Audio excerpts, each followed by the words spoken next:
Bonjour à tous et bienvenue sur N-Forest. Aujourd'hui, première vidéo long format sur ma chaîne, je suis vraiment content de la faire.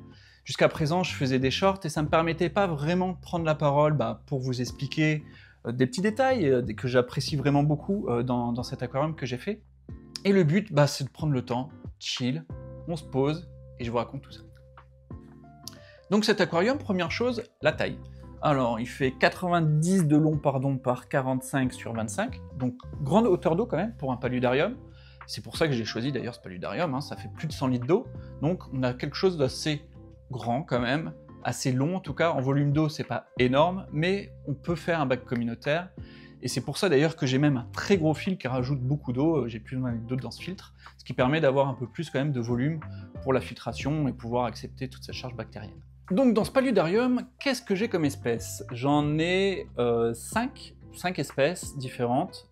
J'ai en premier un bêta splendens. Vous allez dire, déjà, il n'a rien compris à ce que c'était de l'aquariophilie. Non, c'est un bêta splendens que j'ai depuis pas mal de temps et je connais son comportement, c'est-à-dire que comme toute espèce, c'est pas parce qu'elles ont une logique agressive que l'individu en lui-même l'est.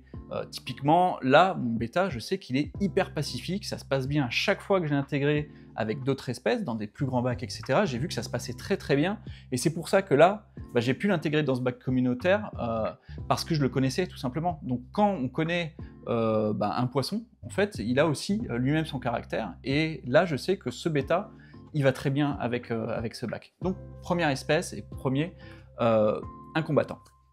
Deuxième espèce, dans laquelle justement il y avait ce combattant aussi, c'est les petits vairons de Chine, c'est les petits poissons jaunes avec une queue rouge, vous les verrez par la suite, je vais faire des petits plans hyper sympas où vous verrez les poissons.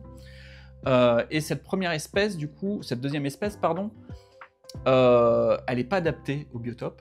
Donc, encore une fois, vous allez me dire, mais alors il nous parle d'un combattant déjà dans un bac communautaire, et maintenant il nous parle d'un biotope peut-être amazonien, et là il nous parle de vairons de Chine. Oui, je sais, mais c'est des espèces en fait que j'avais avant, et bien souvent il faut faire avec ce qu'on a, et moi j'avais pas envie de m'en séparer, donc tout simplement j'ai fait en sorte que j'ai des paramètres qui conviennent à tout le monde. Donc là, les vairons qui préfèrent une eau plutôt fraîche, ils sont quand même dans une eau à 24-25 degrés, mais ça se passe bien.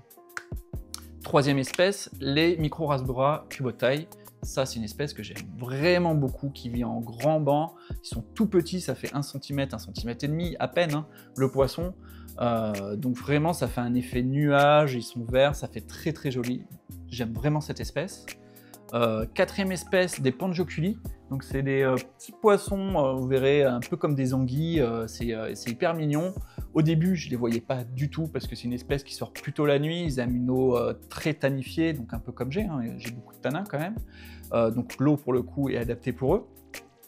Mais c'était des poissons qui se cachaient tout le temps. Mais finalement, avec l'habitude, à force de me voir venir aux mêmes heures pour le nourrir, etc., à chaque fois que je vais pour nourrir, paf, ils sortent tous et c'est génial de les voir se balader.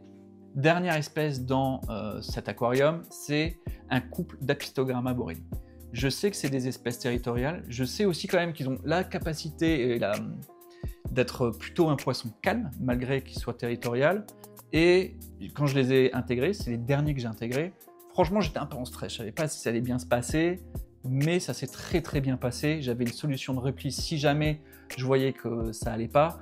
Mais vraiment, j'avais prévu des cachettes, quand même le bac est assez long, j'avais confiance en cette intégration. Et en vrai, j'ai eu raison parce que ça se passe super bien. À la limite, c'est plus le mâle et la femelle Apistogramma qui se chamaillent plutôt que le bêta qui en a vraiment rien à faire.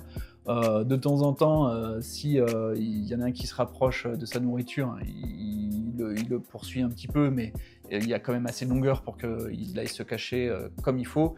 Puis le bêta, de manière générale, il n'est pas très à l'aise, il a ses grandes nageoires, il est beaucoup moins vif que les autres. Écoutez, je crois que le moment qu'on attend tous, c'est le passage en image. Le meilleur moment pour moi, c'est vraiment le moment du nourrissage, parce que voilà, ils se ramènent tous, on voit un petit peu aussi les hiérarchies qui peuvent se faire. C'est vraiment très très agréable. Et moi, je me pose sur ce petit fauteuil là, et je me mets devant, je les nourris et je regarde ça. Et écoutez, vous allez faire comme moi. J'ai fait des plans hyper chill, très lents, histoire de pouvoir apprécier ça correctement. Allez, je vous laisse en image. Salut!